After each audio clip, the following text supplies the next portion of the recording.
Saan ka na eh? Dahil mo hindi mo ba kami nilalain sa proyektong namin ako? Ay, inatalo ko sa akin. Sasabihin ko na sa akin. Bossing.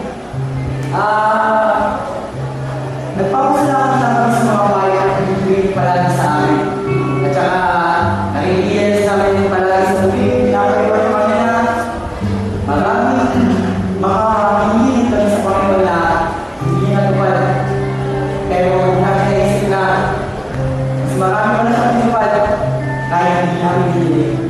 Kaya sinasabi ko sa ito, yan ang hindi mo dapat kakalimutan. Kahit bukas na bahay mo, tinawin mo. Tandaan mo, lahat ng tao ay mayroon na kapal.